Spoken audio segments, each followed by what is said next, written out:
Сәлеметсіздер ме, құрметті оқушылар. Бүгінгі біздің тарауымыздың аты ғарышқа саяхат. Тақырыбымыз ғарыш дегеніміз не? Етістіктің шақтары.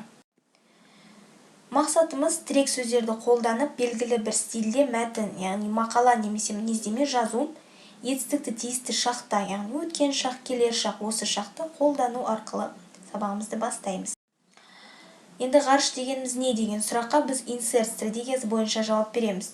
Алдарыңызда сіздердің бір кесте, яғни 3 бөлікке бөлінген білемін, жаңалық және түсіндіріңіз, зерттеймін деген сұрақтарға жауап берсеңіздер. Енді ғарыш дегеніміз не? Мәтінді мұқият оқып, мәтіннің негізгі тұстарын белгілейміз. Түсіндірме сөздік. Ғаламшар, адасушы жұлдыз, күн жүйесі. Күн және оны айналып жүретін ғаламшарлар және оның серіктерін айтамыз. Әлем немесе ғарыш. Жерді қоршаған бүкіл дүние. Галактика.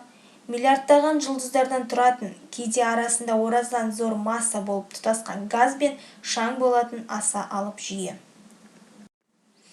Мәтіндегі таралады, жетеді, тұрады, жатады.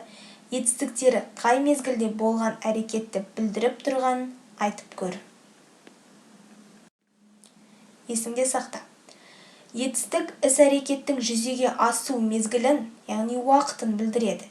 Соған орай етістіктің 3 шағы болады. Осы шақ, өткен шақ және келер шақ. Осы шақ, өткен шақ, келер шақ. Ұшқалы тұр, ұшырылды, ұшырады. Яғни осы шақ бізде ұшқалы тұр, өткен шақ ұшырылды және келер шақ ұшырады.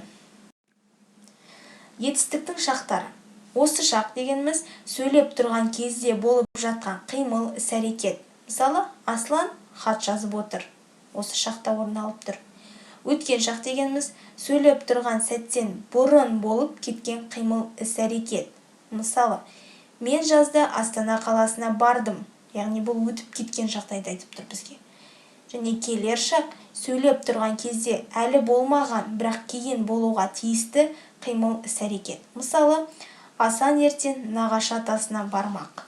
Яғни бұл енді баратын білдіріп тұр бізде. Етістіктің шақтары. Осы шақтың сұрақтары: не істеп жатырмын, не істеп жатырсың, не істеп отыр. Мысалдар: мен оқып отырмын. Ол, сен келе жатырсың. Ол ұшып жүр. Өткен шақ сұрақтары: не істедім, не істедің, не істеді. Яғни, мен оқыдым, сен келдің, ол ұшты. Келер шақ сұрақтары: не істеймін, не істейсің, не істейді. Яғни, мен оқимын, сен келесің, ол ұшады. Деген сұрақтарымызға жауап береді. Енді сабақты қорытындылау үшін семантикалық кестені толтырғандарыңыз дұрыс. Мысалдары: өсіп тұр, кетпекші, жатыр, кешке келемін, айтыпты, барамын, жазды, оқып отыр, біледі деген сөздерді біз қай шаққа жататынын белгілейсіздер. Енді үй тапсырма мақала жазу. Тақырыбы қазақ ғарышкерлері.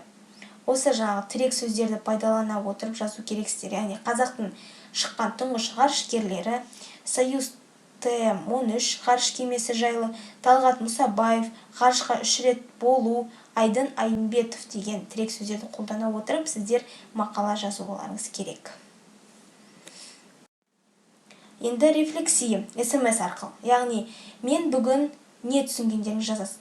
Мен бүгін мысалға осы етістіктің шақтарын түсіндім деген сияқты. Маған осы бір нәрсе қызық болды. Маған немесе осы келер шақ қиындық туғызды деген сияқты мысалмен жазасыздар.